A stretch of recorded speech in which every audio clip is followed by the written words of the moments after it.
Hello बच्चे लोग। आज मैंने आपसे बोला था कि मैं बायोलॉजी पढ़ाऊंगा आपको, और बायोलॉजी में मैं आपको एक टॉपिक वाइज लेकर चलूँगा। तो सबसे पहला जो टॉपिक है बायोलॉजी में मेरा, वो ब्लड है। ठीक है, इस ब्लड में मैं आपको काफ़ी अच्छे तरीके से एक्सप्लेन करने वाला हूँ। आपको टेंशन नहीं लेना है, बिल्कुल नहीं लेना है। मैं इस टॉपिक को आपके लिए काफ़ी ईजी कर दूंगा, और मैं इसको 5 से 6 लेक्चर में मैं इसे ख़त्म भी कर दूंगा। ठीक है, यानी मैं 5 से 6 वीडियो इसका बनेगा। ठीक है आपका, और ये मेरा आज का इंट्रोडक्टरी वीडियो है, और इस वीडियो में आप देखेंगे 1 बाय 1 सारे पार्ट को मैं डिस्कस करूंगा। आप चाहे किसी कम्पिटिटिव एग्जाम से बिलोंग कर रहे हो, या कम्पिटिटिव एग्जाम दे रहे हो, और या किसी स्कूल का एग्जाम हो, ठीक है, ये दोनों में हेल्पफुल है। अगर ये कोई स्कूल के बच्चे देख रहे हैं तो इतना याद रखें, आप इसको बहुत डिटेल में पढ़िएगा, क्योंकि आपका कोई भी अगर एम है, कोई भी कम्पिटिटिव एग्जाम एम है, या कोई भी कम्पिटिटिव एग्जाम हो, ठीक है, तो उसमें ये आपको बहुत हेल्प करेगा। और स्कूल में आंसर राइटिंग भी आप बहुत अच्छे तरीके से कर सकते हैं। ठीक है, आइए स्टार्ट करते हैं। ब्लड, देखिए ब्लड देखिए, एक पॉइंट मैंने लिखा है हेमेटोलॉजी। लॉजी का मतलब होता है स्टडी करना। लॉजी का मतलब क्या होता है? स्टडी। लॉजी मीन्स होता है स्टडी। और ये जो हेमेटो वर्ड है आपका, हेमेटो, ये ग्रीक वर्ड से आया हुआ है। हेमेटो जो वर्ड है ये ग्रीक वर्ड से आया हुआ है। कौन सा वर्ड है ये? ग्रीक वर्ड है। ठीक है, और ग्रीक वर्ड से आया है, और वो कौन सा वर्ड है ग्रीक वर्ड में? हेमा। ग्रीक वर्ड में वो हेमा वर्ड है। ग्रीक वर्ड में हेमा वर्ड है। और हेमा का मतलब क्या होता है? हेमा का मतलब क्या होता है? ब्लड। हेमा का मतलब क्या होगा? ब्लड। ठीक है, हेमा का मतलब क्या है? ब्लड। ठीक है, तो देखिए मैंने बताया हेमटो वर्ड जो आया है, हेमटो वो ग्रीक वर्ड से आया है। ग्रीक वर्ड कौन सा वर्ड है? हेमा। और हेमा का मतलब होता है ब्लड। तो आप कह सकते हैं कि जो हेमेटो है वो ब्लड, उसका मतलब क्या है? ब्लड। और लॉजी का मतलब होता है स्टडी, यानी ब्लड का स्टडी क्या कहलाएगा? हेमेटोलॉजी, या बोल सकते हैं study of blood is called haematology. और आप इसको स्टडी ऑफ ब्लड सेरोलॉजी भी बोल सकते हैं, यानी हेमेटोलॉजी भी बोल सकते हैं और सेरोलॉजी भी बोल सकते हैं। देखिए सबसे पहला पार्ट है ये, देखिए blood is liquid connective tissue. Blood is liquid connective tissue. अगर कोई पूछे ब्लड क्या है, तो आप बताएंगे blood is liquid connective tissue. Blood केवल सेल ही नहीं, बल्कि एक प्रकार से सेल से बना हुआ टिश्यू है। अब कहोगे सर ये सेल क्या है, टिश्यू क्या है? तो अगर मैं आपसे अगर इसको समझाऊं आपको, मैं कहूँगा अगर एक दीवार, एक वॉल किससे मिलकर बना हुआ है, वो स्मॉलेस्ट यूनिट क्या है? तो बताओगे सर ईंट है। तो जिस तरह दीवार में जो काम ईंट कर रहा है, वही काम हमारे बॉडी में सेल करता है। ईंट से मिलकर क्या बनता है? दीवार। तो वैसे सेल से मिलकर क्या बना हुआ है? टिश्यू। ठीक है, तो देखिए मैंने बोला कि ब्लड क्या है? Blood is liquid connective tissue. क्या करता है? देखिए यहां से अगर ये फिंगर का टिप देखिए, अगर मुझे इस टिप के टिश्यू पर अगर ऑक्सीजन चाहिए, तो ये ऑक्सीजन इस टिश्यू तक कैसे पहुंचेगा? यानी हमारे लंग्स से इस टिश्यू तक ऑक्सीजन कैसे पहुंचेगा? तो ब्लड के थ्रू ही पहुंचेगा। यानी ऑक्सीजन सबसे पहले लंग्स में आएगा, और लंग्स के थ्रू वो ब्लड में मिलेगा, और ब्लड क्या करेगा? उसको पहुंचा देगा बॉडी के हर एक पार्ट में। यानी जिस टिश्यू जहां इस जो ये मैंने फिंगर के टिप तक पहुंचाने के लिए बोला था ना, तो वो ऑक्सीजन कहां तक पहुंच जाएगा? फिंगर के टिप तक भी पहुंच जाएगा। तो इसीलिए बोला गया है, क्या कर रहा है? इस फिंगर के टिप के टिश्यू को लंग से कौन कनेक्ट कर रहा है? ब्लड कनेक्ट कर रहा है। तो वही कह सकते हैं क्या है, इसीलिए बोला गया है कनेक्टिव। ब्लड इज क्या है? Liquid connective tissue. फिर उसके बाद देखिए मैंने बताया blood is also called fluid of life. Blood को हम फ्लूइड ऑफ लाइफ भी बोलते हैं। क्यों बोलते हैं? आइए देखते हैं क्या होता है। जो लंग्स में हमारा ऑक्सीजन, अभी मैं थोड़ी देर पहले डिस्कस किया कि ऑक्सीजन पर, देखिए जब हम सांस लेते हैं तो ऑक्सीजन हमारे कहाँ पे आते हैं? लंग्स में। और लंग्स के थ्रू ऑक्सीजन कहाँ पे जाएगा? बॉडी के हर एक पार्ट में। किसके थ्रू जाएगा? ब्लड। यानी ब्लड के हेल्प से जो लंग्स में ऑक्सीजन है वो बॉडी के हर एक पार्ट में पहुंचेगा, और बॉडी के हर एक पार्ट से जो कार्बन डाइऑक्साइड होगा वो ब्लड के थ्रू कहाँ तक आ जाएगा? लंग्स में आ जाता है। ठीक है, इसी तरह देखिए इसी तरह आपका सेकंड पार्ट है फ्लूइड ऑफ ग्रोथ। ब्लड को क्या बोलते हैं? Fluid of growth. ऐसा क्यों बोला गया है? देखिए जो डाइजेस्टिव सिस्टम है, डाइजेस्टिव सिस्टम जो हम खाना खाते हैं हमारे स्टमक में आता है, फिर स्मॉल इंटेस्टाइन में उसका एब्जॉर्प्शन होता है, जो भी न्यूट्रिएंट्स होते हैं वो ब्लड में मिल जाते हैं, ठीक है। उस टोटल चीज़ को हमने क्या बोला, डाइजेस्टिव सिस्टम। तो डाइजेस्टिव सिस्टम से जो भी न्यूट्रिएंट्स होंगे वो कहाँ पे आएंगे, टिश्यू। किसके हेल्प से न्यूट्रिएंट्स फ्लो करके टिश्यू तक आ रहा है, ब्लड के थ्रू। और इसी तरह एक है एंडोक्राइन ग्लैंड, हमारे बॉडी के अंदर एक ग्लैंड है जो हार्मोन सीक्रेट करता है, ये बहुत इंपॉर्टेंट है, ठीक है। तो हार्मोन क्या होगा, ग्लैंड से, एंडोक्राइन ग्लैंड से जो हार्मोन सीक्रेट होगा वो हमारे टिश्यू तक पहुंचाने का काम किसका रहेगा, ब्लड का। यानी जो एंडोक्राइन ग्लैंड है वो ग्लैंड से क्या होता है, हार्मोन निकलते हैं, वो डायरेक्टली हमारे ब्लड में मिल जाता है, क्योंकि जो एंडोक्राइन ग्लैंड है वो डक्टलेस होता है, उसमें कोई डक्ट या वेन नहीं पाया जाता है। वहाँ से क्या होता है, वहाँ से हार्मोन हमारे बॉडी के हर एक टिश्यू तक पहुँच जाएगा। तो इसीलिए बोलते हैं फ्लूइड ऑफ ग्रोथ। ब्लड को क्या बोलेंगे, फ्लूइड ऑफ ग्रोथ बोलेंगे। फ्लूइड ऑफ हेल्थ, ब्लड को क्या बोलते हैं, फ्लूइड ऑफ हेल्थ भी बोलते हैं। देखिए फ्लूइड ऑफ हेल्थ कैसे, जैसे कोई भी डिजीज हमको हुआ, उस डिजीज से प्रोटेक्ट करने के लिए, उस डिजीज को प्रोटेक्ट करने के लिए इसमें ब्लड जो है बहुत ही इंपॉर्टेंट रोल प्ले करता है। इसमें टी सेल होते हैं, बी सेल होते हैं, जो हमारे बॉडी को किसी इन्फेक्शन से और डिजीज से क्या करता है, बचाता है हमको। तो यहाँ पे क्या है, देखिए फ्लूइड ऑफ हेल्थ क्या बोला गया है, protect the body against the disease, ठीक है। यहाँ पे आइए, देखिए ब्लड का जो पीएच वैल्यू है, ब्लड का जो पीएच वैल्यू है वो 7.4 होता है। ये स्लाइटली क्या होता है, बेसिक नेचर का होता है। देखिए यहाँ पे क्या है, अब कहोगे सर ये पीएच क्या है, पीएच को बोलते हैं, पीएच का अगर फुल फॉर्म देखें तो पीएच का जो फुल फॉर्म होता है उसे बोलते हैं पावर ऑफ हाइड्रोजन। क्या बोलते हैं पीएच को, पावर ऑफ हाइड्रोजन। ये किसी भी फ्लूइड को या लिक्विड को पीएच के बेस पर 3 पार्ट में कैटेगराइज किया गया है, ठीक है, 3 पार्ट में बांट दिया गया है। जैसे अगर पीएच की वैल्यू 7 हो, ग्रेटर देन 7 हो जाए, तो देखिए अगर पीएच की वैल्यू अगर ग्रेटर देन 7 है तो ये किस नेचर का होगा, बेसिक नेचर का होगा, है ना। अगर पीएच की वैल्यू अगर आपका लेस देन 7 हो जाए तो ये क्या होगा, एसिडिक नेचर का होगा, ठीक है। अगर पीएच की वैल्यू इक्वल टू 7 हो जाए तो ये न्यूट्रल कहलाएगा, न्यूट्रल। अब कहोगे सर ये बेसिक क्या है, अगर टेस्ट की बात करें तो जो बेसिक का, या बेसिक बोलो या चाहे एल्कलाइन बोलो, तो इसका जो टेस्ट होगा ये क्या होगा, कड़वा होगा, ठीक है ना। और एसिड का जो टेस्ट होगा वो क्या होगा, खट्टा होगा। जैसे नींबू देखिए कैसा होता है, टेस्ट में खट्टा होता है, तो एसिड का जो टेस्ट होगा वो कैसा होगा आपका, खट्टा। और अगर पीएच वैल्यू इक्वल टू 7 है, जैसे वाटर का क्या है, न्यूट्रल है, वो पीएच वैल्यू कितनी होती है उसकी, 7 होती है। यहाँ से एक क्वेश्चन और बता दिया मैंने आपको कि वाटर का पीएच वैल्यू कितना होगा, 7। लेकिन यहाँ पे देखिए ब्लड में पीएच वैल्यू कितना है, 7.4, यानी 7.7 से थोड़ा सा ज्यादा, यानी बोलते हैं स्लाइटली बेसिक। यानी 7 से अगर ज्यादा है तो किस नेचर का होगा, बेसिक। तो इसीलिए ब्लड क्या है, स्लाइटली बेसिक नेचर का है, यानी इसकी पीएच वैल्यू कितना है, 7.4। मेल में देखिए, मेल और फीमेल की अगर हम बात करें तो मेल में जो ब्लड होता है, ब्लड का अमाउंट, ब्लड की मात्रा कितना होता है, मेल में होता है 5.5 लीटर यानी 5.5 लीटर, और फीमेल में कितना होता है, 5 लीटर। यानी कितने का डिफरेंस है, हाफ लीटर का डिफरेंस है। यानी कह सकते हैं जो मेल में, देखिए मेल में ब्लड की मात्रा, अब इसका रीजन क्या है, ध्यान से सुनिए। क्या होता है, फीमेल में हीमोग्लोबिन की मात्रा मेल के कंपैरिजन में कम होता है। अगर हीमोग्लोबिन कम हुआ तो आरबीसी की मात्रा क्या होगा, कम होगा। और आरबीसी की मात्रा अगर कम हो जाएगा, यानी जिसे हम अमाउंट बोलते हैं, आरबीसी का अमाउंट अगर कम होगा तो ब्लड क्या होगा, ऑब्वियसली कम हो जाएगा।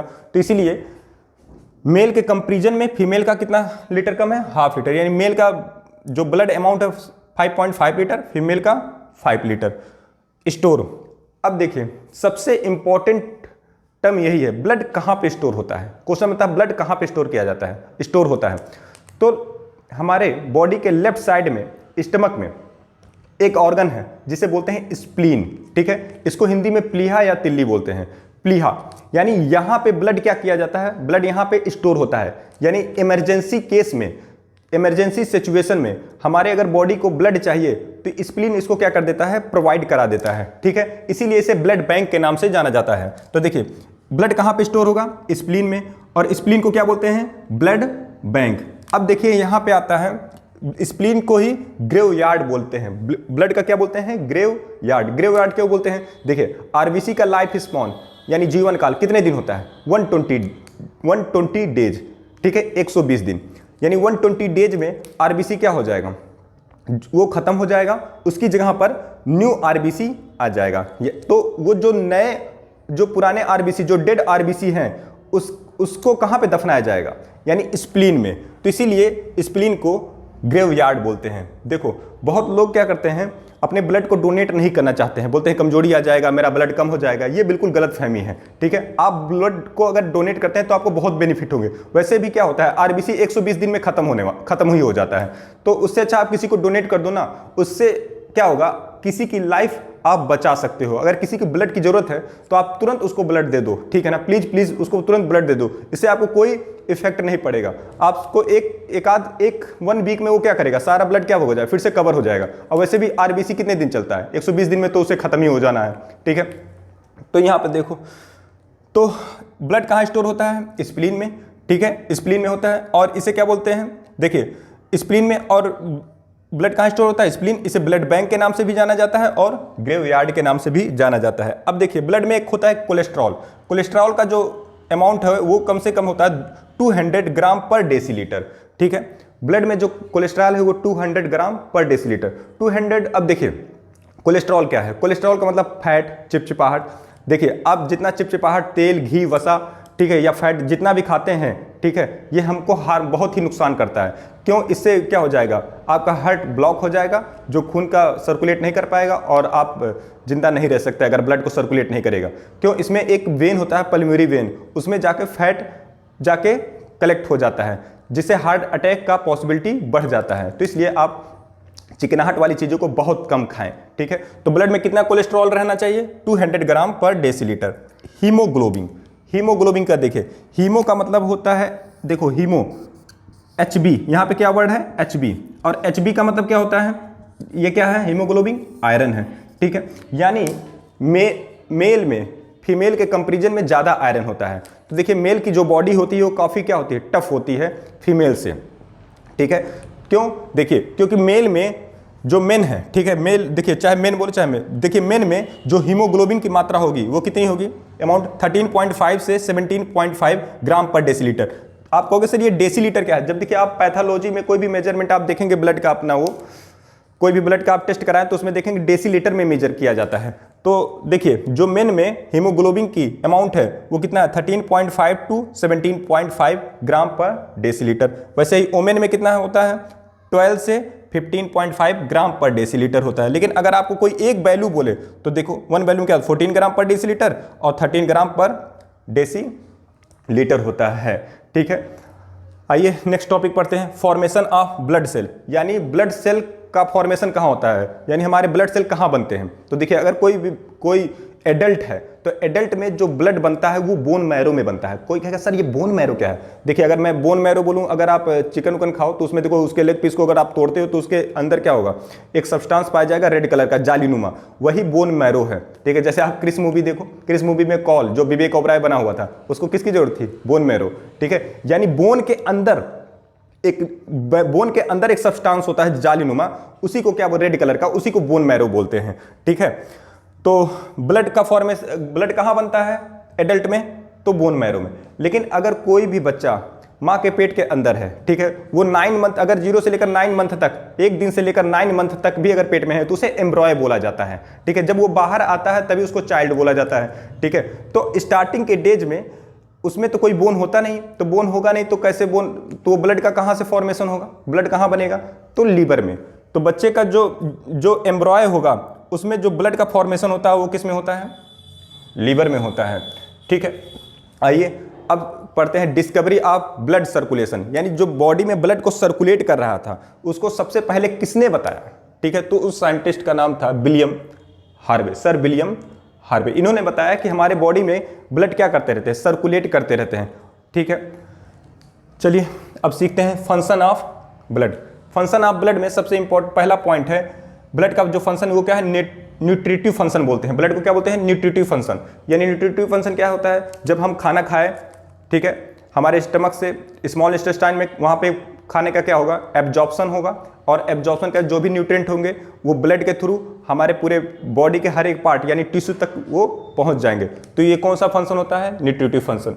रिस्पायरेटरी फंक्शन, ब्लड को क्या बोलते हैं, रिस्पायरेटरी फंक्शन कहते हैं। क्यों, क्योंकि यहाँ पे गैसों का क्या हो रहा है, एक्सचेंज हो रहा है। हमारे लंग्स से ऑक्सीजन को बॉडी के हर एक पार्ट तक ब्लड ले जा रहा है और वहां से बॉडी के हर एक पार्ट से कार्बन डाइऑक्साइड से को लेते हुए हमारे लंग्स तक ला रहा है। कौन? ब्लड। तो इसे बोलते हैं रिस्पायरेटरी फंक्शन है। एक्सक्रेटरी फंक्शन, अब देखिए हमारे बॉडी में जो डेंजरस सब्सटेंस होते हैं जैसे uric acid, urea, creatine, ammonia, ठीक है, ये क्या होते हैं? ब्लड में मिले होते हैं। ये ब्लड से होते हुए किडनी तक जाते हैं। किडनी क्या करता है? उसको डायलिसिस के थ्रू उस सारे हार्मफुल सब्सटेंस को बाहर निकाल देता है और पूरे ब्लड को फिर से वापस हमारे बॉडी में भेज देता है। और किडनी उसको यूरिन के थ्रू क्या कर देता है? जो हार्मफुल सब्सटेंस है उसको बाहर निकाल देगा। तो इस प्रोसेस को बोलते हैं एक्सक्रेटरी फंक्शन, ठीक है ना। यानी देखिए अब यहाँ पे regulation of body temperature, blood क्या करता है? हमारे बॉडी के टेम्परेचर को रेगुलेट करता है, मेंटेन करता है। कैसे? जब बॉडी में ब्लड सर्कुलेट होगा तो क्या होगा? हीट जनरेट होगा। जैसे आप किसी चीज को रब करें तो क्या होता है? हीट जनरेट होता है। वैसे ही ब्लड सेल आपस में जब क्या कर रहे हैं? सर्कुलेट कर रहे हैं तो उनमें रबिंग होगा और क्या जनरेट होगा? हीट जनरेट होगा, जिससे हमारी बॉडी टेम्परेचर क्या रहेगी? मेंटेन रहेगी। डिफेंसिव सिस्टम, ये क्या करता है?